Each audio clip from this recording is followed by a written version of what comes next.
Hello' students, কি খবৰ? ভালে আছা সকলো? আশা কৰিছোঁ তোমালোক সকলো ভালেই আছা, কুশলে আছা। আজি আমি ক্লাছ 9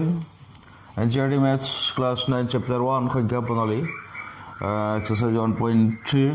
ইণ্ট্ৰডাকশ্যন পঢ়িম। তাৰপাছত আমি এক্সাম্পল কৰিম, নেক্সট এক্সাৰচাইজ কৰিম। অ'কে, এক্সাৰচাইজ 1.3 ইণ্ট্ৰডাকশ্যন ষ্টুডেণ্ট চাবা মই কৈছোঁ বহুতবাৰ, ইণ্ট্ৰডাকশ্যন ভিডিঅ'টো মোৰ সদায় চাবা, তাত বহুত কথাই থাকে। এক্সাৰচাইজ কৰাৰ আগত ইণ্ট্ৰডাকশ্যন ভিডিঅ'টো বহুত প্ৰয়োজনীয়, সেইটো চাবা, তাত গোটেই কথাখিনি আমি ডিছকাছ কৰোঁ। সেইখিনি বেছিক নলেজ, সেইখিনি যদি পাৰিছা বুজিব পাৰিছা, তেনেহ'লে এক্সাৰচাইজৰ বহুতখিনি মেথছ নিজেই কৰিব পাৰিবা। সেইকাৰণে মই কৈছোঁ ইণ্ট্ৰডাকশ্যন মাষ্ট হয়। আমি আজি পঢ়িম বাস্তৱ সংখ্যাৰ দশমিক প্ৰসাৰণ। ষ্টুডেণ্টছ, বাস্তৱ সংখ্যা বুলি ক'লে আমি কি বুজোঁ? বাস্তৱ সংখ্যা আমি বাস্তৱ সংখ্যা বুলি ক'লে আমি পৰিমেয় আৰু অপৰিমেয় এই দুইখিনি সংখ্যাকেই বুজোঁ। বাস্তৱ সংখ্যা কি? পৰিমেয় আৰু অপৰিমেয়, এই সংখ্যাখিনি লৈ এইটো বাস্তৱ সংখ্যা হৈছে, নহয়নে? অপৰিমেয় আৰু পৰিমেয়, অপৰিমেয় সংখ্যা আৰু বাস্তৱ পৰিমেয় সংখ্যা, এই দুইখিনি সংখ্যা লৈ পেলাই আমি বাস্তৱ সংখ্যা পাইছোঁ। মন কৰা, এই দুইখিনি সংখ্যা আমি কি সংখ্যা পাইছোঁ? বাস্তৱ সংখ্যা। এতিয়া আমি তেনেহ'লে বাস্তৱ সংখ্যাৰ দশমিক প্ৰসাৰণ বুলি কোৱাৰ লগে লগে পৰিমেয় সংখ্যা আৰু অপৰিমেয় সংখ্যাৰ দশমিক প্ৰসাৰণ কেনেকুৱা হ'ব, এই দুই ধৰণৰ কথা আমি ইয়াত আলোচনা কৰিম আজি। মই দুটামান উদাহৰণ লৈ পেলাই ষ্টাৰ্ট কৰোঁ। ধৰি লোৱা 10/3 এইটো এটা পৰিমেয় সংখ্যা,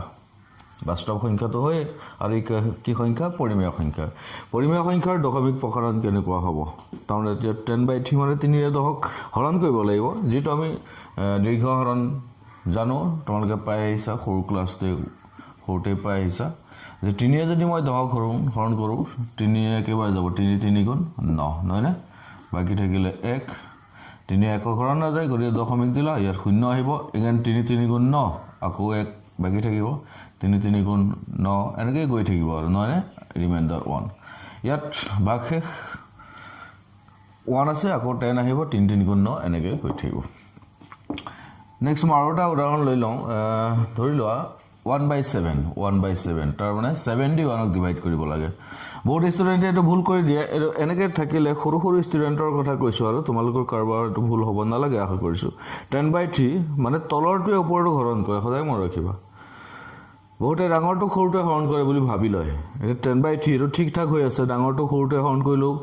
3ৰে দশক হৰণ কৰাই হ'ব, বা তলৰটোৱে ওপৰটোক হৰণ কৰিলেও 3ৰে দশক হৰণ কৰাই হ'ব। কিন্তু এই ক্ষেত্ৰত সেই ষ্টুডেণ্টে ভুলটো কৰি দিয়ে, 7ক হৰণ কৰি দিয়ে। মানে সেইটো ভুল নকৰিবা, তোমালোকে নকৰা বুলি আশা কৰিছোঁ। ঠিক আছে, 1/7, 1ক মই 7 দি ডিভাইড কৰিম, নহয়নে? 1ক 7 দি ডিভাইড কৰিলে কি হ'ব চোৱাচোন? হৰণটো নাযায়, সেইটো সৰু হোৱাৰ লগে লগে ভাজকটো যদি সৰু হয়, তেনেহ'লে আমি দশমিক দিব লাগিব। দশমিক দিয়াৰ লগে আমি 0 এটা ল'লোঁ, 7 × 7, বাকী থাকিব কিমান? 10ৰ পৰা 7 গ'লে 3। তাৰপিছত কি হ'ব? দশমিকৰ কাৰণে আমি 0 ল'ম, 7 × 4 = 28, হৰণ কৰি আছোঁ, ভালকৈ চাই যাবা। 2 থাকিল 20, 7 × 2 = 14, নহয়নে? 6 থাকিলে 20, 10ৰ পৰা 4 গ'লে 6, 0 আহিল, 7 × 8 = 56, চাই যাবা। 56,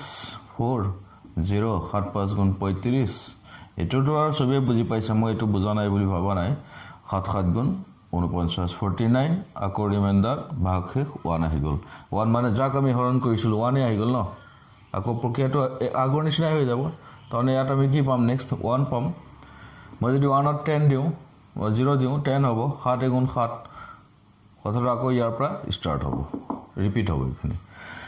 ঠিক আছে, আৰু এটা উদাহৰণ মই লৈ লওঁ। 7/8 লৈ লওঁ। 3টা এক্সাম্পল লৈ আমি কথাখিনি আগুৱাম। 7/8, তাৰমানে 8ৰে 7ক হৰণ কৰিব লাগে, নহয়নে? 8ৰে যদি মই 7ক হৰণ কৰোঁ, কি হ'ব? তেনেহ'লে কি হ'ব চাওঁ। 7ক 8ৰে হৰণ কৰিলে দশমিক দিয়া 70 হৈ গ'ল। 8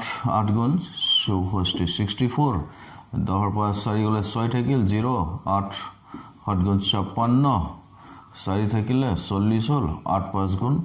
40 মিলি গ'ল। তাৰমানে বাকী বা ভাগশেষ কিমান থাকিলে? 0 থাকিলে। চোৱা, পৰিমেয় সংখ্যা বুলি কওঁতে আমি এনেধৰণৰ 3টা পৰিমেয় সংখ্যা বাছি লৈছোঁ, আৰু এই 3টাৰ ক্ষেত্ৰত যিটো হ'ব, সকলো পৰিমেয় সংখ্যাৰ ক্ষেত্ৰত এনেধৰণে দেখা যাব। এতিয়া আমি কিছুমান অবজাৰভেশ্যন চাম। প্ৰথম ইয়াৰ ক্ষেত্ৰত আমি কি পাইছোঁ? ইয়াত আমি কি পাইছোঁ? ভাগশেষ ভাগশেষ শূন্য হোৱা নাই নহয়নে ভাগশেষ ইয়াত প্ৰথম ভাগশেষ কি পাইছিলোঁ মই ইয়াত ভাগশেষ কিটা লিখিছোঁ ইয়াত ভাগশেষ কিমান পাইছিলোঁ বাৰু 1 পাইছিলোঁ এবাৰ ইয়াত ভাগশেষ 1 পাইছোঁ ইয়াত ভাগশেষ আকৌ 1 পাই গ'লোঁ নহয়নে ইয়াত মই ভাগশেষ কিমান পাইছিলোঁ 3 ইয়াত 2 পাইছিলোঁ আৰু ইয়াত 6 আৰু ইয়াত 4 ইয়াত 5 আৰু ইয়াত 1 ইয়াত কিমান পাইছোঁ 6 পাইছিলোঁ ভাগশেষ 4 পাইছিলোঁ আৰু ইয়াত গৈ 0 পাইছোঁ তেনেহ'লে চোৱা হয় ভাগশেষ 0 হৈছে ভাগশেষ 0 হৈছে ইয়াত আৰু ইয়াত ভাগশেষ 3 2 6 4 5 1 আকৌ ভাগশেষ কি আহিব জানানে 3 আহি যাব নহয় বাৰু যদি ইয়াত 1 পাইছোঁ ভাগশেষ দশমিকৰ কাৰণে 0 আহিব 10 হ'ব 7 কেইবাৰ যাব 7 গুণ 7 আকৌ বাকী কিমান থাকিব 3 থাকিব বুজি আছে আৰু ইয়াত ঠিক ভাগশেষ বাৰে বাৰে 1 1 1 ৰিপিট হৈ গৈ আছে তেনেহ'লে ইয়াত আমি ভাগশেষ কি ৰিপিট হৈ আছে ভাগশেষ পাইছোঁ 1 ভাগশেষ 1 পাই আছোঁ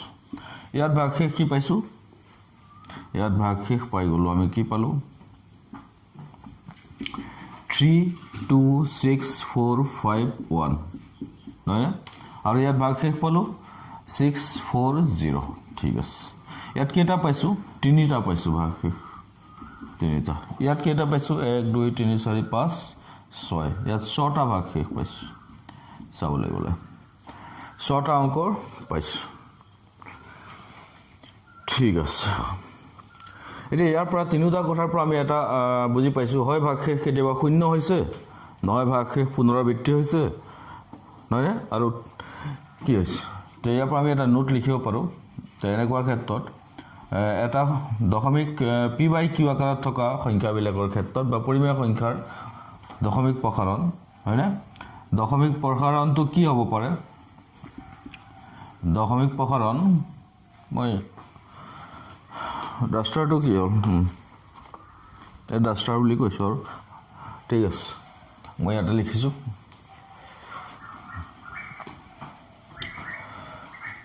আমি কি পাইছোঁ দশমিক প্ৰসাৰণ পৰিমেয় সংখ্যাৰ দশমিক প্ৰসাৰণ হা পৰিমেয় সংখ্যাৰ দশমিক প্ৰসাৰণত এটা পৰ্যায়ত এটা সময়ত তাৰমানে এটা পৰ্যায়ত গৈ আমি কি পাওঁ এটা পৰ্যায়ত ভাগশেষ নোট কৰিব এইবিলাক বহুত ইম্পৰ্টেণ্ট কথা ভাগশেষ কি হয় 0 হয় বা পুনৰাবৃত্তি হয় নহয়নে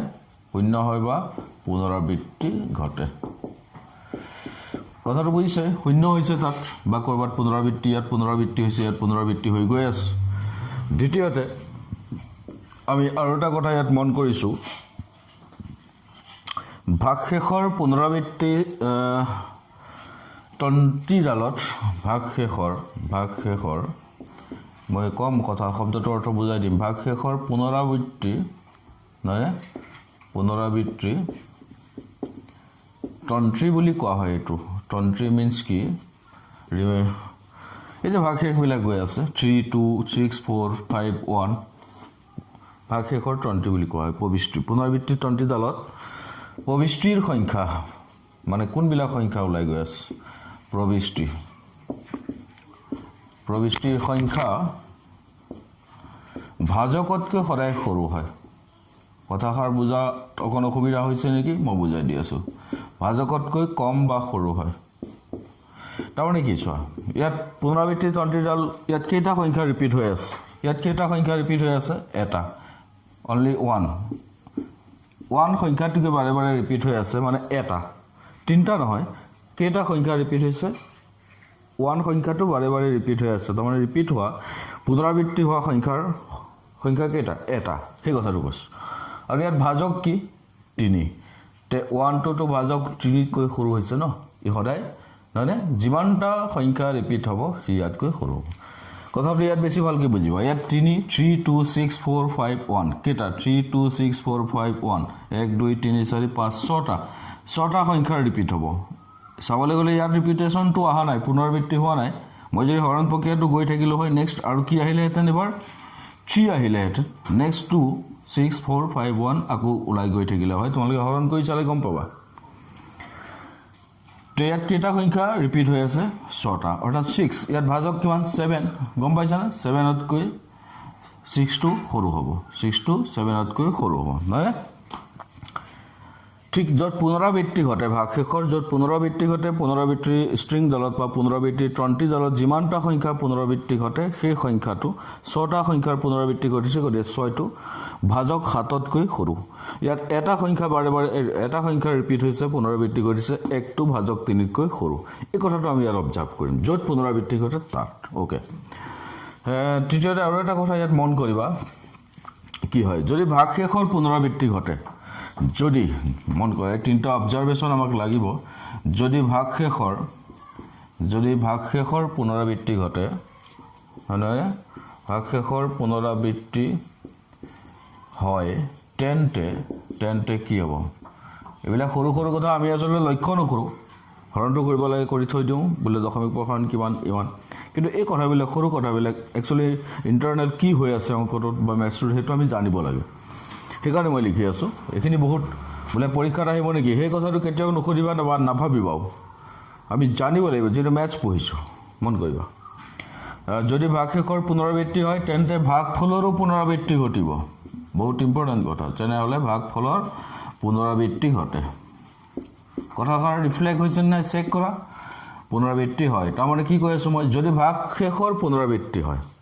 ইয়াত ভাগশেষ পুনৰাবৃত্তি হৈছে নে বাৰে বাৰে 1 1 আহি আছে তে ভাগফলৰো পুনৰাবৃত্তি হৈছে 3 3 3 গৈ থাকিব ইয়েছ ইয়াত ভাগশেষৰ 3 2 4 6 4 5 1 নেক্সট আৰু কি আহিব এগেইন কি পাম হৰণ প্ৰক্ৰিয়াটো আগুৱাই যোৱাহেঁতেন এগেইন 3 2 6 4 5 1 আমি পালোহেঁতেন ৰিপিট হৈছে সেইকাৰণে 1 4 2 8 5 7ৰ পিছত নেক্সট আৰু কি আহিব 1 4 2 8 5 ৰিপিটেশ্যন হ'ব পুনৰাবৃত্তি ঘটিব যিহেতু ভাগশেষৰ পুনৰাবৃত্তি হ'ব গতিকে ভাগফলৰো পুনৰাবৃত্তি হয় ইয়াততো ভাগশেষৰ পুনৰাবৃত্তি হোৱাই নাই ইয়াত 0 পাই গ'লোঁ গতিকে ইয়াতো পুনৰাবৃত্তি নঘটে ক্লিয়াৰ তেনেহ'লে ষ্টুডেণ্টছ পৰিমেয় সংখ্যাৰ ক্ষেত্ৰত আমি হৰণ কৰিলে আমি দেখা পাওঁ দশমিক প্ৰসাৰণত এনেকুৱা তিনিটা কথা আমি দেখা পাওঁ এতিয়া আমি ইয়াৰ পৰা এটা চাৰ্ম আপ কৰিম চামাৰি এটা আমি যদি লওঁ তে কি বুজিম যে যিবিলাক সংখ্যা p/q আকাৰত থাকে যিবিলাক সংখ্যা p/q আকাৰত থাকে সেই সংখ্যাবিলাকৰ দশমিক বিস্তৃতি কেনেকুৱা হ'ব হয় পুনৰাবৃত্তি ঘটিব নহয় কি হ'ব পুনৰাবৃত্তি নঘটিব এই দুটাই কথা ঠিক আছে মই এইখিনি মচি দিছোঁ তোমালোকে নোট কৰি লৈছা চাগে বা নোট কৰি ল'বা অৰ্থাৎ p/q আকাৰত থকা প্ৰত্যেকটো সংখ্যাৰ ক্ষেত্ৰত পৰিমেয় সংখ্যাৰ ক্ষেত্ৰত এনেকুৱা ধৰণৰ দশমিক প্ৰসাৰণ দেখিবলৈ পোৱা যাব কেতিয়াবা ভাগশেষৰ পুনৰাবৃত্তি ঘটিব আৰু কেতিয়াবা ভাগশেষৰ পুনৰাবৃত্তি নঘটে নহয়নে অৰ্থাৎ p/q আকৃতিৰ সংখ্যাবোৰৰ বা সংখ্যাৰ p/q আকৃতিৰ সংখ্যা মানে কাৰ কথা কৈছোঁ পৰিমেয় সংখ্যা ক্লিয়াৰ পৰিমেয় সংখ্যাকে p/q আকৃতিত আমি পাওঁ নহয় নহয় যদি পৰিমেয় সংখ্যা p/q আকাৰত নাপাওঁ তেটো অপৰিমেয় সংখ্যাই হৈ যাব অৰ্থাৎ p/q আকৃতিৰ সংখ্যাবোৰৰ দশমিক বিস্তৃতি হয়নে দশমিক বিস্তৃতি কি হয় কেতিয়াবা কেতিয়াবা পুনৰাবৃত্তি হয় আৰু কেতিয়াবা পুনৰাবৃত্তি নহয় কেতিয়াবা পুনৰাবৃত্তি হয় আৰু কেতিয়াবা নহয় বাস ইম্পৰ্টেণ্ট কথা এইবিলাক মনত ৰাখিবা কেতিয়াবা হয় আৰু কেতিয়াবা নহয় আচ্ছা যদি পুনৰাবৃত্তি হয় তেতিয়া কি হয় তাক নাম কি যদি পুনৰাবৃত্তি নহয় তেতিয়া তাৰ নাম কি আমি সেই সম্পৰ্কে এতিয়া পঢ়িম ধৰি লোৱা যদি প্ৰথম লিখিছোঁ মই ভাগশেষ যদি শূন্য হয় ভাগশেষ শূন্য হ'লে ফৰ এক্সাম্পল দিয়াচোন 5/2 2 হৰণ কৰা 2 2 4 1 থাকিল দশমিক দিলত 10 হ'ল 2 5 গুণ 10 নহয়নে ভাগশেষ কিমান পালোঁ শূন্য হ'ল তে 2ৰে যেতিয়া মই 10 হৰণ কৰিলোঁ দশমিক প্ৰসাৰণ কি পালোঁ 2.5 অৰ্থাৎ 5/2 = কিমান পাইছোঁ 2.5 ভাগশেষ শূন্য হৈছে যদি ভাগশেষ শূন্য হৈছে তেনেকুৱা দশমিক প্ৰসাৰণক কি বুলি ক'ম ভাগশেষ শূন্য হ'লে তাক কি বুলি কয় তাক কোৱা হয় জানা সাৱধি বা পৰিসমাপ্ত সাৱধি বা কি পৰিসমাপ্ত দশমিক প্ৰসাৰণ ক্লিয়াৰ যিবিলাক বুজি আছা সৰু কথা বহুত ডাঙৰ কথা আলোচনা কৰা নাই যিবিলাক পৰিমেয় সংখ্যাৰ ক্ষেত্ৰত দশমিক প্ৰসাৰণ দশমিকত প্ৰকাশ কৰিলে ভাগশেষ শূন্য হয় তেনেকুৱা দশমিক প্ৰসাৰণক আমি কি বুলি কওঁ সাৱধি বা পৰিসমাপ্ত ঠিক আছে যদি ভাগশেষ শূন্য নহয় যদি ভাগশেষ শূন্য নহয় যদি ভাগশেষ শূন্য নহয় তেনে কেনেকুৱা আমি এটা উদাহৰণ পাইছিলোঁ নহয় সে বেলেগ এটা উদাহৰণ লৈ লো 20 মই 3 ৰে হৰণ কৰি দিওঁ কি হয় দেখা যাওক 300 গুণ কিমান 18 বাকি কিমান থাকিল 2 দশমিক দিয়া 20 হ'ল 300 গুণ 18 আকৌ বাকি কিমান থাকিল 2 20 300 গুণ 18 এনেকৈতো গৈ থাকিব নহয়নে ভাগশেষ ইয়াত শূন্য হৈছে নে নাই হোৱা ভাগশেষ শূন্য হোৱা নাই যদি শূন্য নহয় তেনেহ'লে তাৰ দশমিক প্ৰসাৰণটো শেষ হৈছে জানো নেক্সট আকৌ 6 আহিব 6 কে গৈ থাকিব এইফালে অনন্তকাললৈ অবিৰামভাৱে সি গতি কৰি থাকিব কোনোদিন শেষ নহ'ব অৰ্থাৎ দশমিক প্ৰসাৰণটো তেতিয়া আমি তাৰ নাম কি দিম এই নাম কেইটাটো মোষ্ট ইম্পৰ্টেণ্ট নাম কেইটাটো মনত ৰাখিবই লাগিব কাৰণ ইয়াৰ ওপৰত এক্সাৰচাইজত কুৱেশ্যন আছে যদি ভাগশেষ শূন্য নহয় তাক কি বুলি কোৱা হয় তাক কোৱা হয় মন কৰা কি হয় কি বুলি কম নিৰৱধি নহয়নে নিৰৱধি সাৱধি অসমীয়া শব্দ তাৰ অৰ্থ বুজিছা এতিয়া নিৰৱধি কৰবাত পোৱা যায় নিৰৱধি শব্দটোৰ অৰ্থ বা সাৱধিটো এতিয়া নিশ্চয় বুজিবা সাৱধি মানে শেষ হৈ গৈছে নিৰৱধি মানে অনন্তকাললৈকে সি বিয়পি গৈ আছে বা গৈ থাকে বৈ গৈ থাকে নদীৰ পানীৰ সোঁত নিৰৱধিভাৱে গৈ থাকে কৰবাত পঢ়িলে পাবা এইবিলাক শব্দ কবিতাত থাকিব নিৰৱধি পৌনঃপুনিক মানে কি যেটো বাৰে বাৰে আহি থাকে নহয়নে নিৰৱধি পৌনঃপুনিক বা অবিৰত বা অপৰিসমাপ্ত আমি এনেকৈ ক'ব পাৰোঁ অপৰিসমাপ্ত নিৰৱধি পৌনঃপুনিক বা অবিৰত অপৰিসমাপ্ত বা অবিৰত পৌনঃপুনিক শব্দ দুটা লিখাটোৰ প্ৰয়োজন বুলি ভাবিছোঁ কাৰণ কোনোবাই নিৰৱধি কোনোবাই অবিৰত কোৱেশ্যনত তেনেকৈ থাকে দুইটা শব্দ জনাটো প্ৰয়োজন অবিৰত বা অবিৰত পৌনঃপুনিক হয়নে পৌনঃপুনিক ষ্টুডেণ্ট এটা কথা মন কৰা পৰিমেয় সংখ্যাৰ ক্ষেত্ৰত দশমিক বিস্তৃতি আমি এনে দুই ধৰণৰ পাওঁ এটা সাৱধি বা পৰিসমাপ্ত যিটো শেষ হয় দশমিকৰ পিছত এটা সময়ত শূন্য হয় ভাগশেষ আৰু যিবিলাক শেষ নহয় তাক আমি কওঁ নিৰৱধি পৌনঃপুনিক বা অবিৰত পৌনঃপুনিক দশমিক প্ৰসাৰণ বুলি কওঁ যেনে এইটো বা এইটো এই ক্ষেত্ৰত যেটো নিৰৱধি পৌনঃপুনিক 20/3 ইয়াৰ ইকুৱেল মই 6.666 তিনটা ডট দি দিলে আমি কি বুজি পাম যে এটো কন্টিনিউ হৈ গৈ আছে এটো আৰু কেতিয়াও শেষ নহব আমি এনেকৈ লিখো বা আমি কেনেকৈ লিখো 6.6 ওপৰত কি দি দিওঁ 12টা দি দিওঁ কিয় দিলো মই 6 ৰ ওপৰত কাৰণ দশমিকৰ পাছত কোনটো সংখ্যা বাৰে বাৰে ওলাই গৈ আছে 6 সংখ্যাটো ইয়াত 6 গৈ থাকিব নাই কৰে 6 সংখ্যাটো বাৰে বাৰে ৰিপিট হৈ থকা কাৰণে মই দশমিকৰ আগত যি আছে তো লিখিবাই দশমিকৰ পাছত যিটো বাৰে বাৰে ৰিপিট হৈ আছে সেই সংখ্যাটো লিখি ওপৰত বাৰডাল দিলে আমি বুজিম যে 6 সংখ্যাটো বাৰে বাৰে ৰিপিট হৈ আছে ঠিক তেনেকৈ ধৰি লোৱা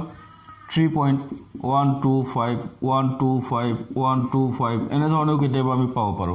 ইয়াক মই কেনে ধৰণে লিখিম 3.125 তিনিটা চোৱা তিনিটা 125 গতিকে মই 125 ৰ ওপৰত বাৰ দি দিম ক্লিয়াৰ ঠিক আছে তেনে ধৰণৰ দশমিক প্ৰসাৰণ আমি পাওঁ এই গোটেই কথাখিনি মই অতি চমুকৈ লিখি দিছোঁ নোট কৰি ল'বা তোমালোকে ইয়াৰ পাছত মই অপৰিমেয় সংখ্যাৰ ক্ষেত্ৰত কেনেকুৱা হয় দশমিক প্ৰসাৰণ সেইটো দেখুৱাম হ'ব চোৱা তোমালোকে এইখিনি নোট কৰা অপৰিমেয় সংখ্যাৰ দশমিক প্ৰসাৰণ এটা আমি লৈ লওঁ তাৰ পাছত চাম আপ কৰি অপৰিমেয় সংখ্যা এটা কোৱাচোন ৰুটটো এতিয়া আমি আহিম অপৰিমেয় সংখ্যাৰ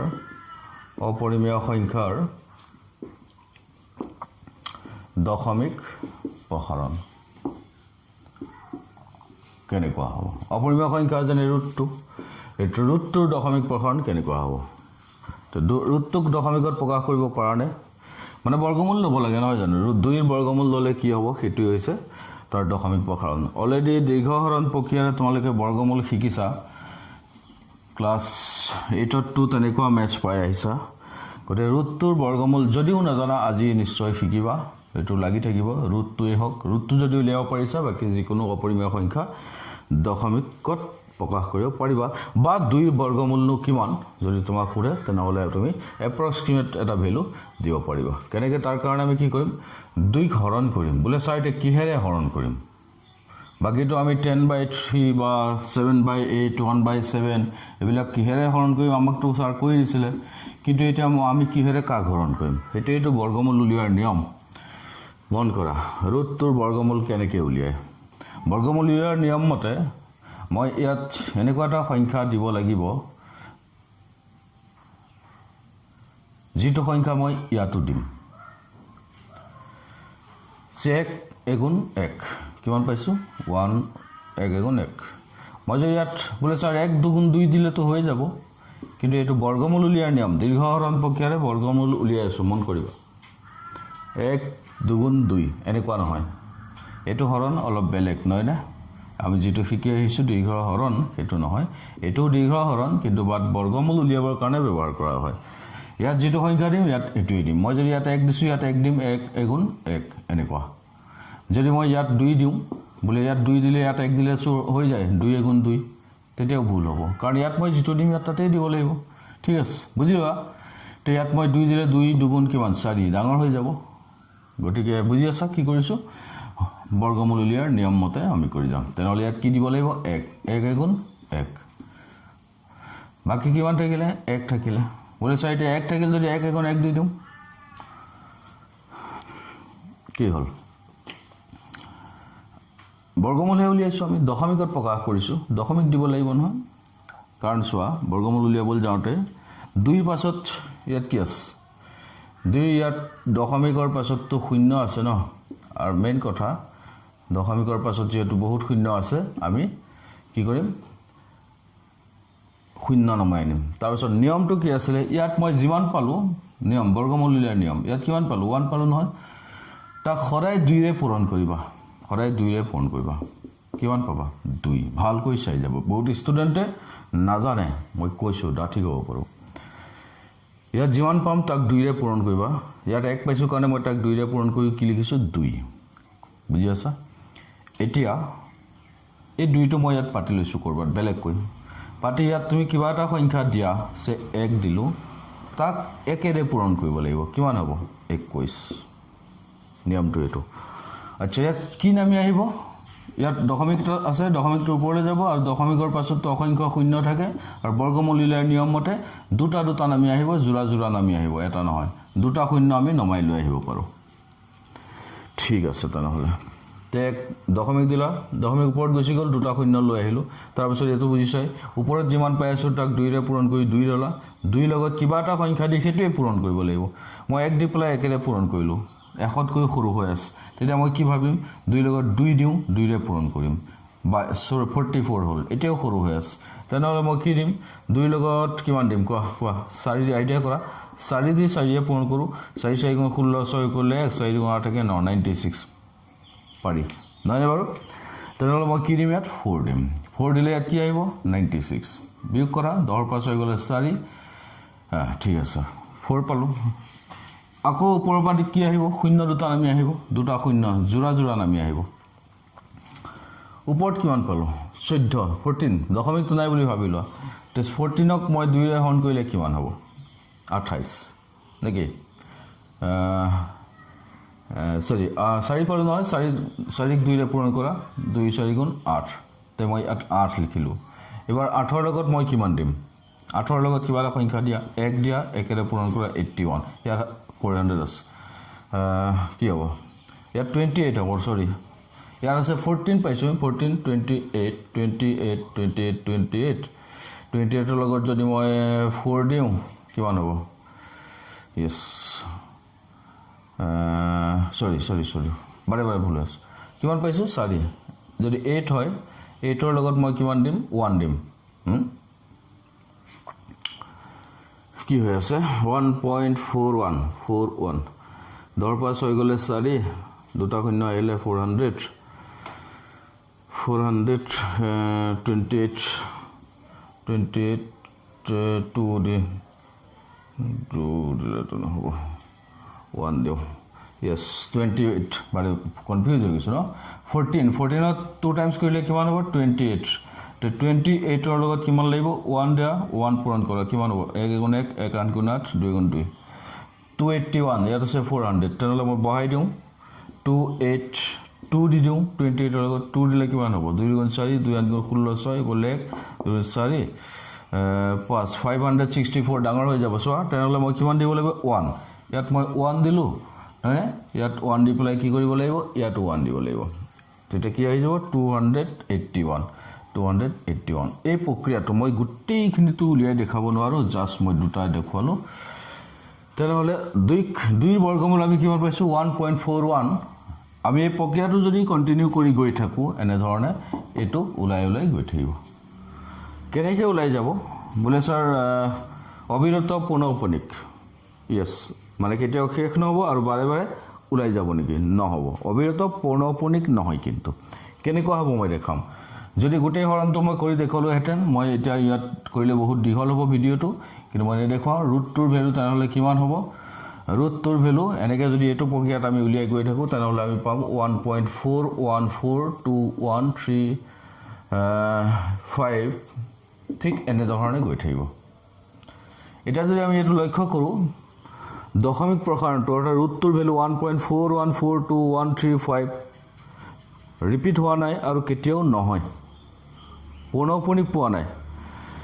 আগত যেনেকৈ আমি পৌনঃপুনিক পাইছিলোঁ একেখিনি সংখ্যা আকৌ বাৰে বাৰে ওলাই গৈ থাকে ইয়াত কিন্তু সেইটো নহয় শেষ নহয় কোনোদিন অনন্ত কাললৈকে গৈ থাকিব কিন্তু ই কেতিয়াও ৰিপিট নহয় পুনৰাবৰ্তি বা পুনৰাবৃত্ত নহয় ঠিক তেনেকৈ আমি ৰুট 3 ক্ষেত্ৰত যদি চাওঁ ৰুট 3ৰ বৰ্গমূল যদি চাওঁ তেনেহ'লে আমি কিমান পাম 1.73205080 ঠিক তেনেকৈ গৈ থাকিব কিন্তু ৰিপিট নহয় আমি আৰু এটা সংখ্যা পাইছিলোঁ অপৰিমেয় সংখ্যা আগত দেখাইছিলোঁ অপৰিমেয় সংখ্যা পাইৰ ক্ষেত্ৰত 3.14159265 ঠিক তেনেধৰণে দশমিক প্ৰসাৰণটো অনন্ত কাললৈকে গৈ থাকিব কোনোদিন শেষ নহ'ব আৰু ইয়াক আৰু পুনৰাবৃত্তিও নঘটে কিন্তু মন কৰিব কোনো পুনৰাবৃত্তিৰ কথা নাই বেলেগ সংখ্যা এপিনে আগুৱাই গৈ থাকিব শেষ কোনোদিন নহ'ব ইয়াক তেনেহ'লে আমি কি ক'ব পাৰোঁ অবিৰত কি বুলি ক'ম তেনেহ'লে অপৰিমেয় সংখ্যাৰ দশমিক প্ৰসাৰণ আমি কি বুলি ক'ম অবিৰত মানে শেষ কোনোদিন নহয় পৌনঃপুনিক হৈছে নেকি পৌনঃপুনিকটো হোৱা নাই তেনেহ'লে কি লিখিম পৌনঃপুনিক যদি হোৱা নাই তেনেহ'লে আমি তাক কি লিখিম অপৌনঃপুনিক ঠিক আছে বা অপৰিসমাপ্ত আৰু অপৌনঃপুনিক বুলি ক'ব পাৰোঁ তো ষ্টুডেণ্ট চোৱা দশমিক প্ৰসাৰণ আমি পৰিমেয় আৰু অপৰিমেয় দুই সংখ্যাৰ ক্ষেত্ৰত দেখুৱালোঁ তেনেহ'লে ইয়াৰ পৰা এটা কথা মনত ৰাখিব পাৰে এইখিনি নোট কৰা ৰুট 2 ৰুট 3 আৰু পাই এই তিনিটা ভেলু কিন্তু অতি প্ৰয়োজনীয় মষ্ট ইম্পৰ্টেণ্ট কথা আমাক ক'ৰবাত মেথছ কৰোঁতে ৰুট 3ৰ ভেলু ৰুট 2ৰ ভেলু বা পাইৰ ভেলু আমাক প্ৰয়োজন হ'ব এইটো কিন্তু মনত ৰাখিবা কেতিয়াবা পৰীক্ষাটো ডাইৰেক্ট আহে ৰুট তলৰ কোনটো ৰুট 2ৰ ভেলু ৰুট 2ৰ মান কিমান আসন্ন মান তেতিয়া প্ৰয়োজন হ'ব গতিকে এইকেইটা তোমালোকে নোট কৰি ল'বা তেনেহ'লে তুৰতে এই কথাখিনি মনত ৰাখিবা বাস্তৱ সংখ্যাৰ নহয় দশমিক প্ৰসাৰণ এই কথাখিনি মনত ৰাখিবা দশমিক বাস্তৱ সংখ্যা বুলি ক'লে আমি কি সংখ্যা বুলি ক'ম পৰিমেয় সংখ্যা প্ৰথম আহিব পৰিমেয় সংখ্যা তো পৰিমেয় সংখ্যাৰ দশমিক প্ৰসাৰণ কেনেকুৱা পালোঁ দুই ধৰণৰ পাইছিলোঁ মনত আছে কেনেকুৱা পাইছোঁ সাৱধি নেকি সাৱধি মানে শেষ হৈ যায় বা ইয়াক পৰিসমাপ্ত বুলিও কোৱা হয় সাৱধি বা পৰিসমাপ্ত দশমিক প্ৰসাৰণ আৰু অপৰিমেয় সংখ্যাৰ আন এটা দশমিক প্ৰসাৰণৰ ৰূপ কি পাইছিলোঁ আমি নিৰৱধি মানে কেতিয়াও শেষ নহয় নিৰৱধি পৌনঃপুনিক বাৰে বাৰে যিটো ওলাই গৈ থাকে নিৰৱধি পৌনঃপুনিক যদি উদাহৰণ দিওঁ সাৱধি এটা 3.125 ফিনিছ ইয়াত আৰু নাই 3.125 বা 6.251 শেষ এনেকুৱা হ'ব পাৰে নিৰৱধি পৌনঃপুনিক কেনেকুৱা 3.125 একেটা বা ইয়াক মই কেনেকৈ লিখিম 3.125 ওপৰত বাৰ দিম বা 3.1252525 চোৱাচোন এইটো আকৌ বেলেগ ধৰণৰ অকণমান কেতিয়াবা এনেকুৱাও পাম আমি 3.1252525 গতিকে ইয়াক মই চমুকৈ লিখিলে কেনেকুৱা 3.1টো থাকিব 25 ৰিপিট হৈ আছে গতিকে 25ৰ ওপৰত বাৰটো দি দিম বা আমি কেনেকৈ পাম 1.6666 যদি এনেকৈ এটা সংখ্যা ৰিপিট হয় তেতিয়া আমি তাক কেনেকৈ লিখিম 1.6 ওপৰত বাৰ দিম তেনেহ'লে আমি কি পাইছোঁ সপৰিমেয় সংখ্যাৰ সাৱধি আৰু এনেকুৱা পাইছোঁ অপৰিমেয় সংখ্যাৰ কি পালোঁ নিৰৱধি নিৰৱধি মানে কি কেতিয়াও শেষ নহয় কিন্তু ইয়াত পৌনঃপুনিক বুলি কোৱা হৈছেনে বাৰু পৌনঃপুনিক নহয় নিৰৱধি অপৰিসমাপ্ত বা নিৰৱধি আৰু অপৌনঃপুনিক তাৰমানে বাৰে বাৰে ওলাই যোৱা নাই ৰিপিট হৈ নাথাকে কিন্তু শেষো নহয় ইয়াৰ এটা কথা তাৰ ইংলিছ টাৰ্মটো মনত ৰাখিবচোন টাৰ্মিনেটিং মানে অসমীয়াটোৰ শব্দটোতকৈ এইটো মনত ৰাখিবলৈ বেছি সুবিধা টাৰ্মিনেটিং মানে পৰিসমাপ্ত বা সাৱধি এইটো কি নন টাৰ্মিনেটিং তাৰমানে বুজিছাই নন টাৰ্মিনেটিং কি নন টাৰ্মিনেটিং ৰিপিট হৈছে নন টাৰ্মিনেটিং ৰিপিটিং বাট অপৰিমেয় সংখ্যাৰ ক্ষেত্ৰত আমি কি লিখিম নন টাৰ্মিনেটিং লাগিব আমাক এইবিলাক ক্লাছ 10ত লাগিব নন টাৰ্মিনেটিং নন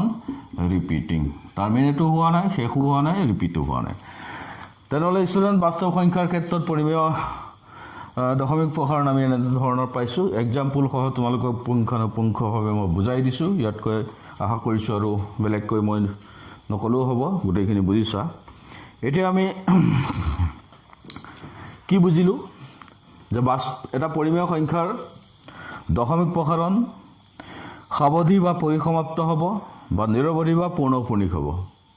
বিপৰীত ক্ৰমে মন কৰিবাচোন পৰিমেয় সংখ্যাৰ নোট কৰিবা বহুত স্পেচিয়েল কথা পৰিমেয় সংখ্যাৰ বুলি কওঁতে ব্ৰেকেটত মই p/q আকৃতিৰ বুলি লিখি দিছোঁ পৰিমেয় সংখ্যাৰ বা p/q আকৃতিৰ সংখ্যাৰ দশমিক প্ৰসাৰণ বহুত প্ৰয়োজনীয় কথা দশমিক প্ৰসাৰণ সাৱধি বা নিৰৱধি পৌনঃপুনিক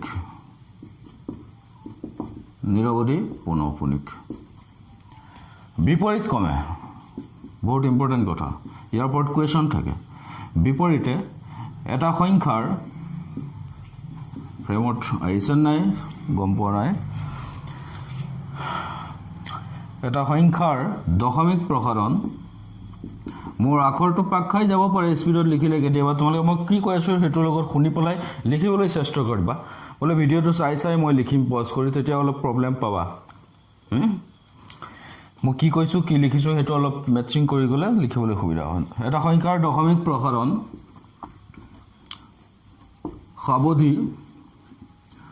সাৱধি বা নিৰৱধি পৌনঃপুনিক